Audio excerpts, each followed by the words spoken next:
정무자 목사님을 위해서 기도 좀 해주세요.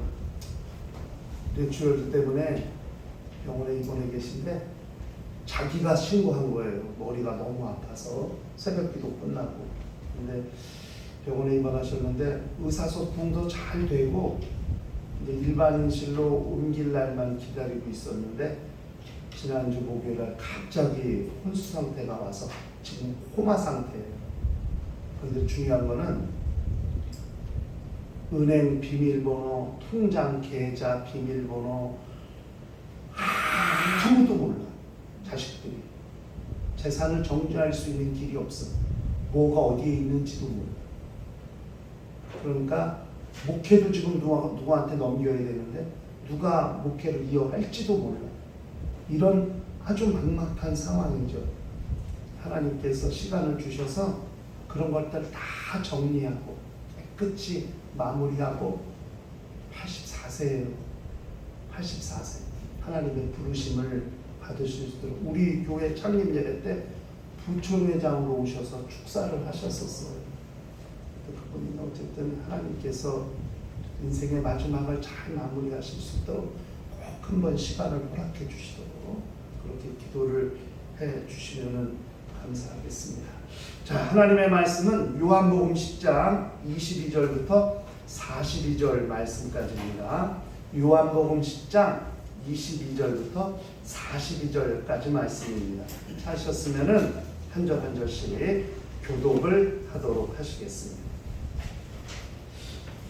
예루살렘에 수전절이 이르니 때는 겨울이라 예수께서 성전 안 솔로몬 행각에서 거니시니 유대인들이 에워싸고 이르되 당신이 언제까지나 우리 마음을 의혹하게 하려 하나이까 그리스도이면 밝히 말씀하소서 하니 예수께서 대답하시되 내가 너희에게 말하였으되 믿지 아니하는도다. 내가 내 아버지의 이름으로 행하는 일들이 나를 증거하는 것이오늘 너희가 내 양이 아니므로 믿지 아니하는도다. 내 양은 내 음성을 들으며 나는 그들을 알며 그들은 나를 따르느니라.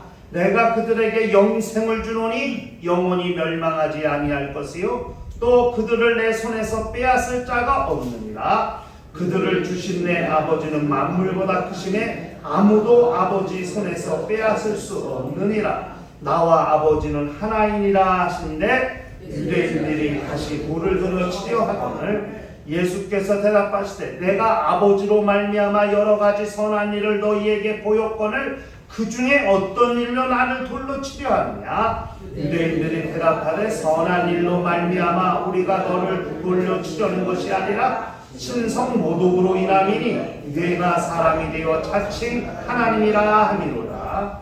예수께서 이르시되 너희 율법에 기록된 바 내가 너희를 시리라 하였노라 하지 아니하였느냐. 성경은 편하지 못하나니 하나님의 말씀을 받은 사람들을 시리라 하셨거든. 하물며 아버지께서 거룩하게 하사 세상에 보내신 자가 나는 하나님의 아들이라 하는 것으로 너희가 어찌 신성 모독이라 하느냐. 만일 내가 내 아버지의 일을 행하지 아니하거든 나를 믿지 말려니와 내가 행하거든 나를 믿지 아니할지라도 그 일은 믿으라. 그러면 너희가 아버지께서 내 안에 계시고 내가 아버지 안에 있음을 깨달아 알리라 하시니 그들이 다시 예수를 갖고자 하였으나 그 손에서 벗어나 나가시니라. 다시 요단강 저편 요한이 처음으로 침례 베푸던 곳에 가서 거기 거하시니 많은 사람이 왔다가 말하되 요한은 아무 표적도 행하지 아니하였으나 요한이 이 사람을 가리켜 말한 것은 다 참이라 하더라. 다 같이 그리하여 거기서 많은 사람이 예수를 믿으니라. 아멘. 우리 신앙생활은 하나님과 관계를 맺고 사는 삶을 말하는 것입니다. 하나님과 관계를 맺는다는 것이 무엇인가? 우리는 의롭다함 받은 사람들입니다. 본래 의인이 아니죠. 다 죄인이었어요. 하나님과 원수된 자들이었어요. 그런데 하나님의 은혜로 말미암아 예수 그리스도의 대속의 은혜로 말미암아 우리가 의롭다함을 받았어요. 그걸 칭의라고 하죠. 이렇게 칭의를 얻은 다음에 우리는 하나님을 아버지라 부르는 하나님의 자녀가 되었습니다. 부자관계, 로마서 8장 15절에 너희는 다시 무소하는 종의 영을 받지 아니하고 양자의 영을 받았으므로 우리가 아빠, 아버지라고 부르짖느니라 이렇게 말했거든요. 하나님을 아빠 또는 아버지라고 부를 수 있는 존재들이 되었습니다. 하나님의 양자가 되었다. 부자 관계가 성립이 되게 된 것입니다. 세상에 어느 종교가 신과 이런 관계를 맺게 하는 종교가 어디 있습니까? 오직 기독교만이 신과 부자 관계를 맺을 수 있는 유일한 종교입니다. 이것이 기독교와 다른 종교를 구별짓는 아주 결정적 차이라고 할 수 있겠죠. 신과 사람이 부자 관계를 맺는다는 것, 이게 엄청난 사실이거든요.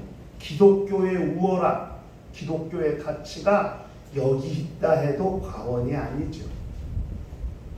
그러면 어떻게 신인 하나님과 피조물인 인간이 부자 관계를 맺을 수 있을까? 어떻게 이 관계가 성립할 수 있을까? 그렇게 된 것이 예수 그리스도를 믿는 믿음으로 말미암는 거거든요. 믿음이 아니고서는 결코 하나님을 아버지라 부를 수 있는 근거가 없어요. 그 믿음의 실상, 그 실상을 오늘 우리는 이 본문 말씀을 통해서 확인해 보고자 합니다. 본문은 수전절이라고 하는 절기에 예수께서 예루살렘 성전에 들어가셔서 유대인들과 벌이는 논쟁을 기록하고 있습니다. 어떻게든 믿지 않으려는 유대인들, 또 예수는 어떻게든 당신을 믿게 하려는 예수님 사이에 논쟁이 일어나고 있는 거예요. 참, 이렇게도 믿지 않을까? 그렇게 말하고 그렇게 표적을 보여주는데도 그렇게 믿으려 하지 않을까? 이런 유대인들, 또 어떻게든 믿게 하려는 예수님 사이에 일어난 논쟁입니다.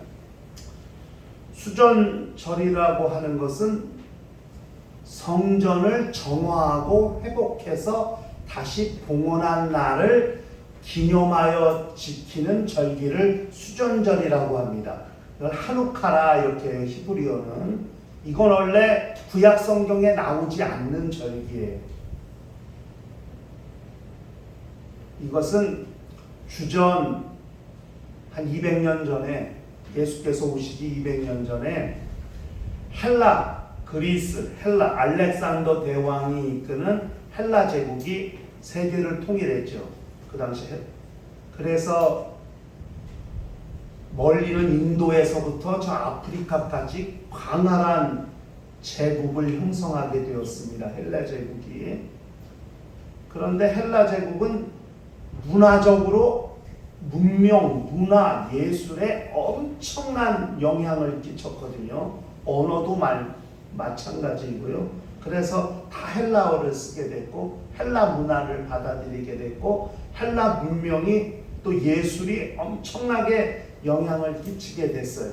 그런데 알렉산더 대왕이 죽은 다음에 제국이 크게 네 덩어리로 나눠지게 됐어요. 그 중에 한 제국이 이 이스라엘 땅, 또 아프리카, 이집트 이쪽을 이제 점령한 제국이 있었는데 그 제국 중에 셀루커스 왕조라고 하는 왕조가 있어요. 그 왕조의 안토니우스 4세라고 하는 아마 그 왕조의 8번째 왕인가 그럴 텐데, 셀루커스 왕조의 8번째 왕인 안티오쿠스라는 4세 임금이 예루살렘 성전에다가 제우스 신상을 세웠어요. 주전 200년 전에 일어난 일이에요. 그리고 돼지 피로 제사를 드린 거예요. 유대인들의 입장에서는 있을 수 없는 일이지. 어떻게 성전에서 부정한 짐승의 피로 제물을 드릴 수가 있어요? 양과 염소의 피 아니면 제물을 드릴 수가 없는데, 황소나 염소나 양의 피 외에는 성전에서 피를 흘릴 수가 없는데 돼지의 피로 제사를 드린 거예요. 그래갖고 유대인들이 반란을 일으켜가지고 마카비라고 하는 사람을 중심으로 해서 전쟁을 일으켜서 예루살렘 성전을 빼앗아요. 그래서 예루살렘 성전을 정화를 해, 깨끗이.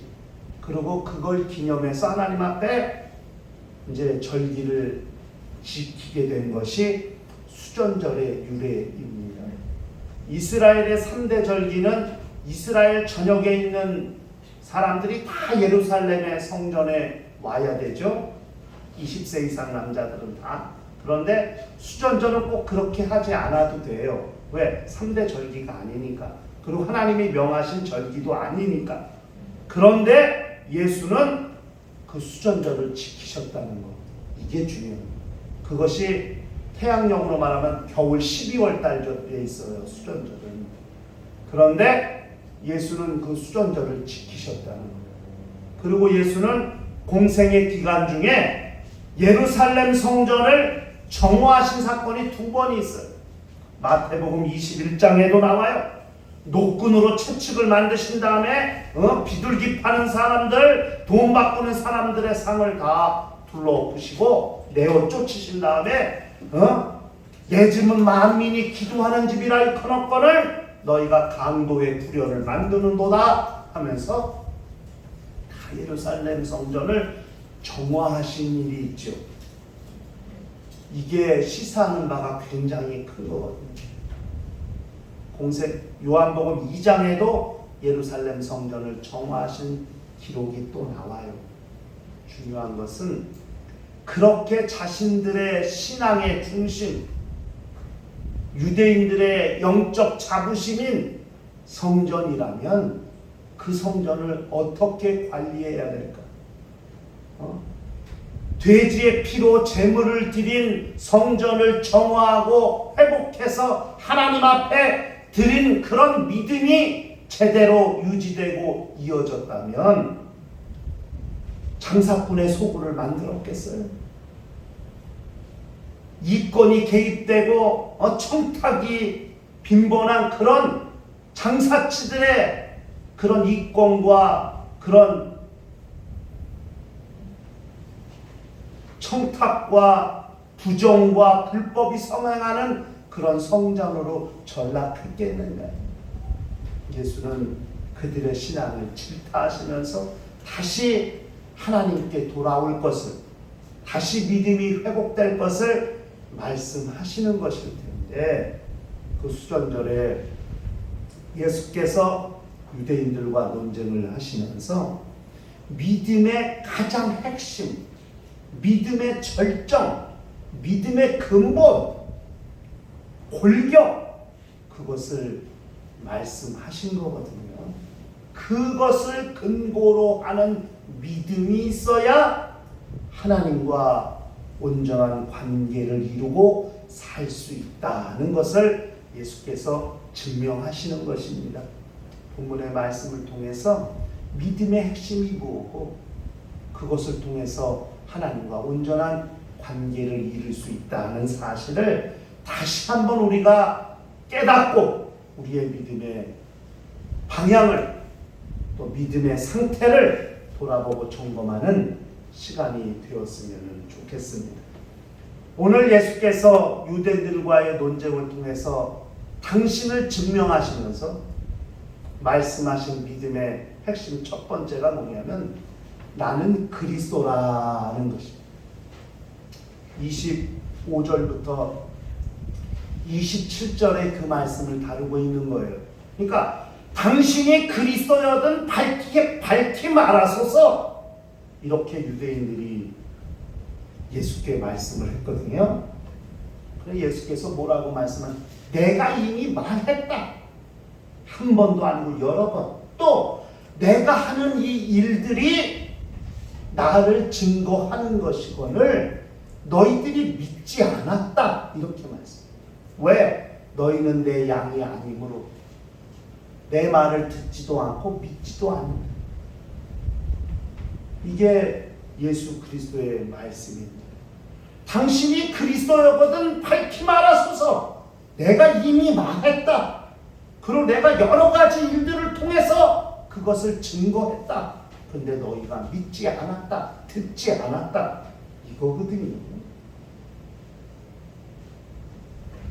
하나님이 보내신 자, 아버지가 나를 보내셨고 나는 아버지가 이른 대로 말하고 아버지가 하라는 대로 일을 하는데 너희는 나를 믿지 않는다. 이거거든요.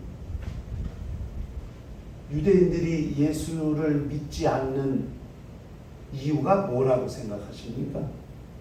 그렇게 성경에 대해 잘 알고 있는 사람들이고 구약의 예언에 메시아를 예언하고 있다는 것을 그렇게 잘 알고 있는 사람들인데 정작 메시아가 와서 내가 그라고, 내가 그라고, 내가 메시아라고, 내가 그리스도라고 그렇게 말씀도 하시고 여러 가지 표적을 통해서 증명도 하시는데 왜 유대인들은 예수를 믿지 않았을까요?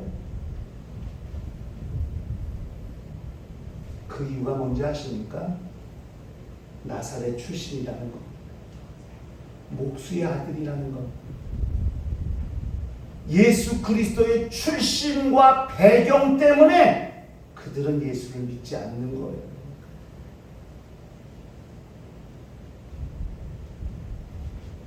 이게 아주 안타까운 거 아니겠어요? 우리가 지난 주에 이하여를 갔다 왔어요. 강화에 있는 교산 감리교회를 갔다 왔어요.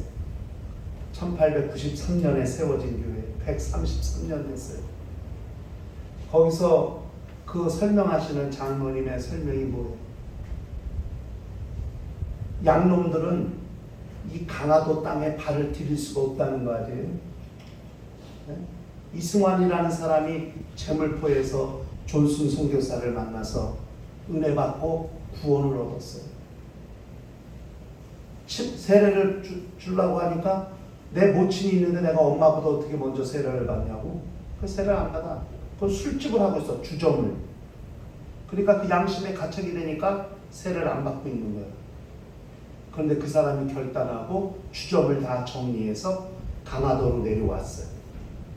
강화도니까 선교사가 따라왔어. 따라왔는데 어머니를 복음을 전했는데 세례를 받아야 되는데 그 강화도 땅에 김상음이라는 양반이 미국 사람을 강화도 땅을 밟지 못하게 하니까 세례를 못 받았어요. 어떻게 했어요? 밤중에 새벽에 어머니를 바닥까지 들쳐업고 가가지고 배 위에 올라가서 세례를 받았다는 거 아니에요? 출신과 배경. 우리나라 초기의 복음도 다 선교사들에 대한 그런 오해, 외국 사람에 대한 선입관, 그런 것들이 복음을 전하지 못하게 하는 장벽이 되기도 하지 않았습니까? 우리나라도 처음에 복음이 들어올 때 은혜로, 믿음으로가 아니라 출신과 배경이 눈을 가리고 마음을 어둡게 해서 결국 예수가 하나님의 아들, 그가 보내신 자 그리스도로 이 세상에 오셨지만은 정작 그리스도를 알아보지 못하고 믿지 못하는 그런 문제가 생기게 된 거 아니겠습니까? 매우 아쉽고 안타깝죠. 그러니까 예수는 너희는 내 양이 아니래요. 왜? 내 말을 듣지 못합니다. 내 양은 내 말을 듣고 나도 그 양들을 안다고 주님이 그렇게 말씀하셨는데 너희는 내 양이 아니므로 내 말을 듣지 않는다. 내가 그리스도라는 거예요. 그런데 내가 그렇게 말했음에도 믿지 않고 듣지 않고 내가 여러 가지 표적을 통해 드러냈음에도 믿지 않는다. 왜? 나사렛에서 무슨 선한 게 날 수 있어? 목수의 아들? 아니 메시아는 왕으로 오셔야지. 이 선입관 때문에 정작 왕으로 오신 분이신데 못 믿는 거죠.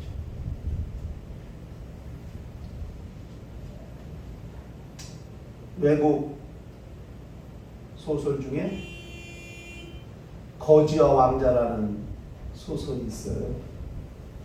왕궁에 있던 왕자가 너무 왕궁에 있으니까 심심하니까 자기하고 똑같은 거지를 만난 거야. 궁을 나갔다가 똑같이 생겼어. 그러니까 옷을 바꿔 입었어. 그래서 왕자는 거지로 살고 거지는 어느 날 갑자기 왕자가 된 거지. 그런데 그 거지 옷을 입고 거지 행세라는 왕자가 내가 왕자라고 계속 얘기해도 아무도 안 믿는 거야. 왜? 차림새가 왕자같이 안 생겼거든. 거지 옷을 입었는데 무슨 왕자야. 말투가 아무리 왕자의 말투를 말해도 믿지 않는 거야. 그럼 나중에 곡절을 겪어서 다시 궁으로 돌아오게 됐죠. 그런 것처럼 하나님의 아들이 그리스도로 오셨지만 나사렛 출신이라는 이유로 목수의 아들이라는 이유로 그리스도로 받아들이지 않는 삶. 예수는 그거를 말씀하시는 거예요. 두 번째 예수가 말씀하신 게 뭐냐면 나는 하나님의 아들이라 하는 거. 그것이 본문 28절부터 36절까지 말씀입니다. 어떻게 하나님의 나는 나를 믿는 자들에게 영생을 준다. 그리고 그 영생을 주는 자들을 내게서 빼앗을 수가 없다. 왜? 나는 아버지께서 보내셨고 우리 아버지에게 것을 빼앗을 자가 아무도 없다. 그렇게 말씀하시면서 아버지와 나는 하나이니라 이렇게 말씀했어요.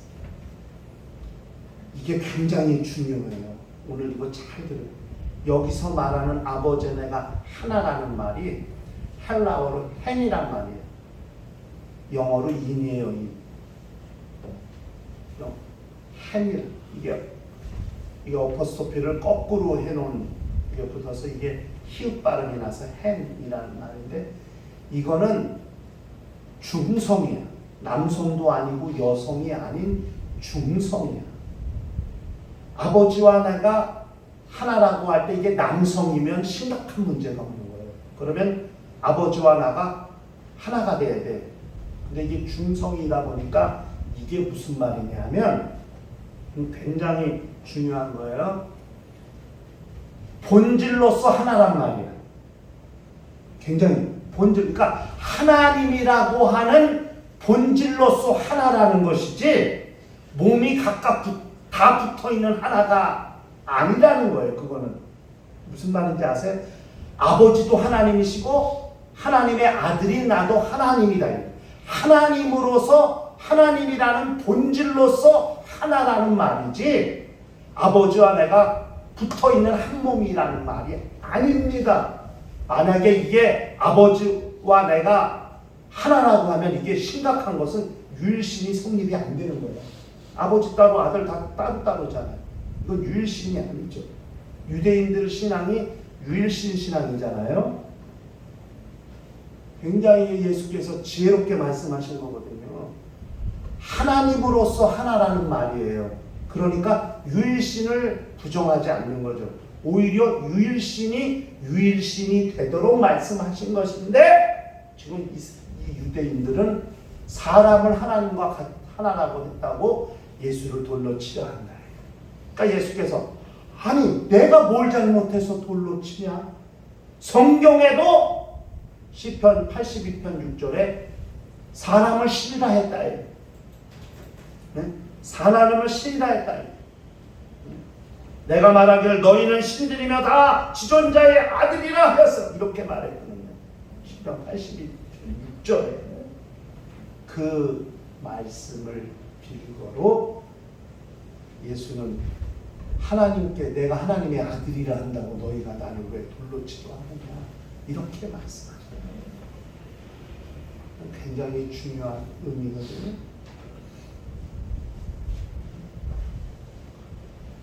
아버지와 나는 하나다. 그리고 나는 아버지께서 나간다. 여러분, 하나님의 아들이 왜 하나님의 아들이냐? 아버지에게서 나오신 분을 아들이라고 하는 거예요. 사람이 낳은 개념에 나오셨기 때문에 아들이라는 거예요. 그래서 예수는 아버지는 나보다 크시다 이렇게 말씀했어요. 요한복음 14장 28절에 내가 갔다가 너희에게로 온다 하는 말을 너희가 들었나니 나를 사랑하였더라면 내가 아버지께로 감을 기뻐하였으리라. 아버지는 나보다 크시네.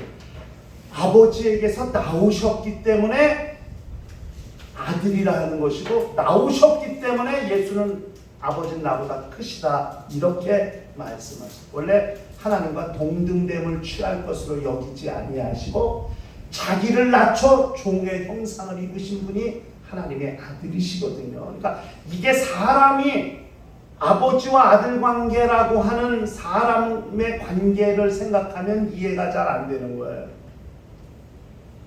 하나님과 동등하신 분이시만 자기를 낮추셨기 때문에 아버지가 크신 분이 되는 거예요.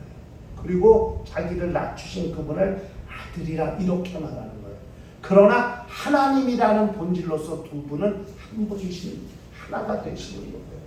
이게 이해가 돼야만 아버지와 아들 관계를 잘 이해할 수 있고 예수를 하나님의 아들이라고 믿을 수 있는 믿음이 생기는 거예요. 하나님이 아들을 낳은 게 아니에요.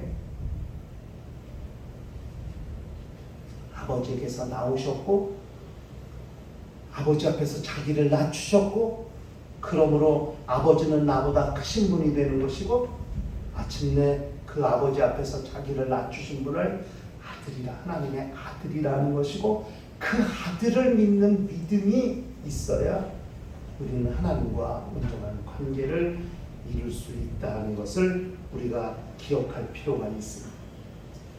이해가 안 되잖아요. 내가 그리스도라고 말해도 믿지 않아. 하나님의 아들이라고 믿지 않아. 그러니까 예수께서 마지막으로 제안하신 세 번째가 뭐냐? 그래? 내 말을 믿지 못하겠어? 그러면 내가 하는 그 일을 믿으라. 이렇게 말씀합니다. 예수 그리스도께서 하시는 그 일을 믿으라고 그렇게 말씀했습니다. 이것은 예수께서 유대인들에게 주시는 마지막 기회일 수도 있어요. 예수를 믿게 하시는 마지막 기회. 그것이 예수 그리스도의 일, 그의 일을 믿으라. 이렇게 내가 하는 말을 믿지 못하겠거든 그의 일을 믿으라. 이렇게 말씀하셨습니다. 그렇게 예수 그리스도의 일을 믿은 사람들이 누구냐면 40절부터 42절까지 나와 있는 베다니에 있는 사람들이에요. 베다니가 누구냐? 침례 요한이 처음으로 침례를 베풀던 장소거든요. 침례 요한이 그곳에서 예수께서 거기서 침례를 받으셨고 침례 요한이 예수를 보라 하나님의 어린 양이라 세상 죄를 지고 가는 하나님의 어린 양이라고 이렇게 예수를 증언했어요. 그 사람들이 말하는데 침례 요한의 증언이 참이라는 거예요. 그리고 예수 그리스도께서 하신 일을 믿은 거예요. 그래서 마지막 선에 예수를 믿은 사람이 많다는 거 아니에요? 여러분, 한 가지 중요한 것, 이 본문에서 우리가 깨달을 수 있는 한 가지 중요한 게 뭔지 아세요? 유대인들도 드디어 예수의 일을 믿게 됩니다. 아버지가 나는 하나님이라니까 돌로 치려했어요. 왜? 내가 무슨 일을 했다고? 네가 선한 일로 인해서 우리가 돌로 치려는 것이 아니라 네가 자칭 사람으로서 하나님과 하나라고 하는 그것 때문에 신성 모독한 일 때문에 돌로. 그러니까 예수께서 한 일은 이 사람들이 문제 삼지 않는 거잖아요. 그전엔 그 일로도 문제 삼았잖아요. 조금씩 변화되고 있는 군중의 상태, 유대인들의 모습을 보는 거죠. 그래서 예수는 내 말을 믿지 못하겠거든 내가 하는 그 일을 믿으라 이렇게 말씀했습니다. 믿음의 기초 주는 그리스도시요 살아계신 하나님의 아들이시니라. 마태복음 16장에 베드로에 나오는 그 고백, 주는 그리스도시요 살아계신 하나님의 아들. 이 믿음 위에 주님이 세우시는 교회를 세우시는 거 아니겠습니까? 이게 믿음의 터고 기초예요. 근데 그걸 믿지 못하겠거든 하는 일을 믿으라 이렇게 말씀했습니다. 우리 신앙인들이 추구해야 될 삶의 모습은 예수 그리스도를 하나님의 아들이라고 믿는 믿음을 우리가 가지고 그렇게 예수를 그리스도시요 하나님의 아들이라고 증언하고 그렇게 전하고 그것이 복음임을 알고 그렇게 증거하지만 세상이 우리의 말을 믿지 않는다면 우리는 복음 전하는 일을 포기해야 될까? 그렇지 않다. 한 가지 마지막 방법이 나왔으니 뭐냐면 우리의 삶이 그리스도의 일이 되게 하면 됩니다. 그리스도시여 살아계신 하나님의 아들이라고 전하는데 믿지 않는다면 우리가 하는 그 일이 그들에게 복음이 되고 그들에게 은혜가 되고 그것이 그 일을 통해서 그들이 하나님을 만나고 하나님의 살아계심을 느끼고 예수 그리스도의 말씀을 믿게 되는 그런 계기를 만들 수 있는 것, 그것이 우리가 이 세상을 사는 중요한 삶의 방법이라는 것을 그걸 잘 알아야 됩니다. 하나님과 우리와의 관계가 그렇게 주는 그리스도시요 살아계신 하나님의 아들이라는 그 믿음으로 말미암아 이루어졌다면 우리가 세상을 사는 삶의 방법이 그리스도의 일을 드러내는 삶이 된다면 우리의 삶을 통해서 예수 그리스도께서 살아계심이 얼마든지 증거될 수 있다는 사실을 기억하면서 그렇게 우리의 삶을 통해 예수 그리스도의 일이 세상에 드러나게 할 수 있는 거룩한 믿음의 삶을 사는 신령과 가정과 교회가 되시기를 주의 이름으로 축원합니다.